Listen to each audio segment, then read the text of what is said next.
Hey there, folks. Welcome to Spectrum Pulse. We talk about music, movies, art, and culture. And today, we're going to be talking about the newest album from Jake Owen, called Greetings from Jake. So I'll say this right now, Jake Owen can just frustrate the absolute hell out of me. And unlike most of the indie country scene and some of the critics in that lane, I'd argue it's not because he's a bad artist, but more how he's never quite lived up to his potential in a consistent way. I mean, you've got an artist who is easily one of the most charismatic acts working in country, with a warmth and good-natured openness that can be incredibly charming and very authentic. And on every album, he'll deliver at least a handful of deep cuts that are genuinely excellent. In multiple years where he has put out projects that can be incredibly uneven, he still nabs spots on my year-end list. So I can't really dismiss his presence in country, but at the same time, despite being an act who seemed to comfortably survive the bro country era better than so many of his peers, I'm left with the feeling that his albums should be so much better than they are. Part of this I will blame on Joey Moy's overblown production, but a bigger factor seems to be a pileup of silly or uneven ideas that can miss as often as they hit, which you could likely blame on Jake Owen's lack of personal writing credits. I mean, he can be consistent, he can pick some real winners, but curation might be a question here. And on this album, it seemed to be a lot more of the same. I did appreciate how much Jake Owen had tried to embrace Shane McAnally and Ross Copperman on production for his 2016 album American Love, but thanks to some poor single choices, it likely didn't hit the way it should have, and he was back to Joey Moy for this album on the new label Big Loud Records. But what worried me a lot more were the guest stars. I mean, I know that Jake Owen is more open to sounds outside of what would be expected in country, even in the mainstream, but was that worth getting Kid Rock and Lele Pons on this? And with more co-writers than ever? Look, even from what I know from Jake Owen, I was kind of worried and almost preparing for disaster. So what do we find on Greetings from Jake? Well, you know, I gotta give credit to Jake Owen, because this is not a disaster at all. In fact, probably the best way to describe this album is, well, it's a Jake Owen album. It's lightweight, it's breezy, it's laid back, more for cultivating a chill, friendly vibe, coasting on charisma than delivering a ton of substance, until the deep cuts that reveal all the quality that seldom, if ever, hits the radio. And I really don't know why. But again, that makes for another frustrating Jake Owen album. Because while I do think this project's probably more tonally consistent than his past two albums, I would struggle to say it's got the same home run moments that like the hot streak that he delivered on the opening tracks of Days of Gold, or the deep cut stunners of American Love. So yeah, Greetings from Jake is better than I expected and actually pretty good overall, but I would struggle to call this precisely great, which at this point is starting to get exasperating because I'm convinced he's got a great album in him. But before we get into why, I'm going to make two statements that probably will shock some people, and the first one should be no surprise.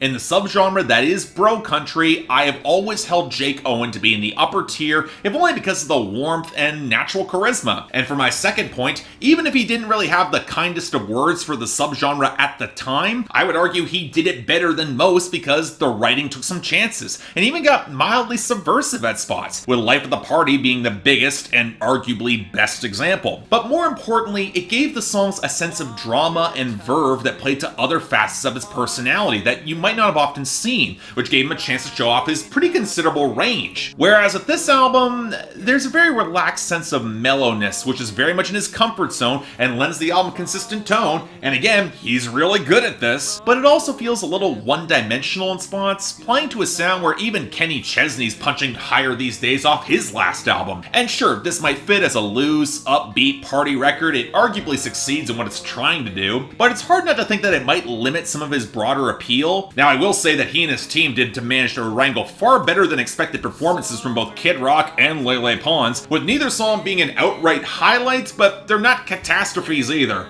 which was frankly way better than my expectations. And what I think definitely helps this album, much to my astonishment, it's most of the production. And this is where it looks like Jake Owen seems to have taken the most cues in recognizing how country's starting to swivel back to more organic tones. Yeah, Joey Moy still manages to cram in more drum machines and questionable guitar tones than he should have. That honking tone across Cratchit Cool one, the oily tone drizzle across That's On Me that doesn't really have the body that it should have. But these are fewer moments than I expected, and in comparison with the overproduced grooves that Joey Moy has delivered in the past to acts like Florida Georgia Line, there's definitely a more organic, laid-back, comfortable sound on display. Of course, that can lead to moments like the obvious John Mellencamp interpolation of Jack and Diane, which doesn't really rise to the heights of the original, most because of that hap-rap cadence on the verses. I mean, it worked on Beachin', it just doesn't really work here. And that also doesn't mean the project is close to subtle, especially given some of the broader grooves on songs like Down to the Honky Tonk, or the whistle-driven Grass is Always Greener, or the blatant island feel of Drink All Day. But the melodies, they are more prominent in the mix. The guitars carry a lot of organic warmth, both electric and acoustic. There's a fair amount of pedal steel, and while the album doesn't really slow down until the final third, I do appreciate that Jake Owen really didn't bother with any of the moves towards R&B, or try for a brand of cool that would feel unnatural or inauthentic to him. Hell, the closest in that category is probably Señorita with that fizzy drum machine and very crisp vocal layering, but even that one seems to fit more with the prominent acoustic grooves, and it might have one of the best melodic hooks on the entire project. I did not expect to say that for a song with Lele Pons. And again, when Jake Owen lets himself slow down and digs into his subtler, more atmospheric moments, we get some great songs. The gentle acoustics and pedal steel filling up the background on In It, the more bare-bones acoustic storytelling of Made For You playing off traces of organ, and then the wave-touched Mexico on My Mind. Hell, while the lyrical sentiment might be kinda goofy, the closing song, Damn, it brings us some traces of saloon piano, organ, and some fuzzier guitars for a pretty straightforward rock-tinged country song. And again, surprisingly effective closer. I did not expect to like it as much as I did. But now we really have to talk about the content and the lyrics. And really, while Jake Owen has had lyrical misfires before, this is a sort of project that really doesn't give me much to talk about. Mostly because, at its worst, it's just kind of corny or forgettable. And it's very telling that 4 of the 5 songs from his 2018 self-titled EP would wind up here and lose a little bit of weight in comparison with some of the larger project and those better deep cuts. The faint, wistful memories of I Was Jack, You Were Diane, the goofball vibe of Down to the Honky Tonk that I probably like more than I should, and especially the undercooked platitudes of Catch a Cold One. And there's a similar brand of disposability overall to the blatant weed references on Grass is Always Greener, or the rather obviously titled Drink All Day, or even to Homemade, which I thought hit with way more impact than those themes on American Country Love Song a couple of years ago. Kind of ironic, because somehow I wound up finding more flavor and chemistry to the hookup on Señorita. Again, I probably like that song more than I should too. But again, by the time we get to the final third of the project, the deep cuts, we get the songs with a real lyrical impact. River of Time might be a pretty breezy, life as it passes tune, but it actually fits with Jake Owen's natural demeanor and approach to life through this song. Although it's kind of superseded by a similar, if more abstract arc on the love song Made For You, which I do think is better. And honestly, that wistful hopefulness is one reason why Jake Owen's more downbeat songs can have real impact. This is something I noticed with LAX on American Love, and it's just as true here on songs like Mexico in Our Minds, where the unanswered subtext in this love song is just why they don't just go to Mexico. And that makes all the thoughts that spring from this, makes the song all the more interesting. And I really love how Jake Owen brings some real maturity to the breakup song In It. He is a bit of an older guy, and that works to his benefit, because he's clearly not over her,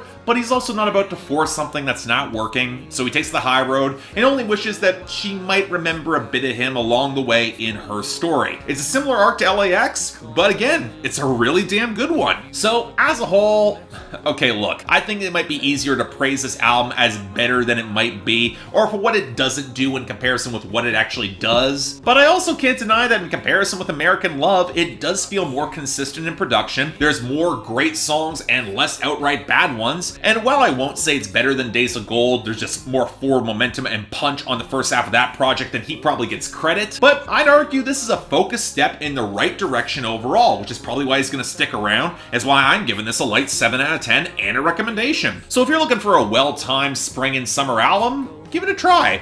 I like it. It's good stuff. So yeah, thanks a lot for watching. If you'd like to like and subscribe, I'd be more than grateful. So yeah, again, I was expecting this to be a lot worse than it is, but I wound up enjoying it. So if you want to actually buy or stream the album, links down there below. And I got the poll up there because I am kind of curious where some of you might fall on this, because again, it's got a song with Lele Pons. I think some people might have written it off outright because of that. Beyond that, anything else I might be able to do to improve my presentation, I'm all ears. And also a special announcement, as some of you might not have seen it yesterday, currently Billboard Breakdown is being moved to its own separate channel. I will have links to that in the description down there below, also probably in the end card. I would really like you guys to come over and see what things are going down there, just to avoid some of the copyright bullshit that we've been dealing with the past couple of weeks, really for me it's close to years. But in this case, we're just moving over to a new channel to start things off fresh, and a bunch of you have come over already. Thank you all so much for that. But hey, if you're a big fan of the show, that's where it's going to be from now on. Hope you guys can come over and check it out. Till then, I'm Mark, you're watching Spectrum Pulse, and I'll see you next time.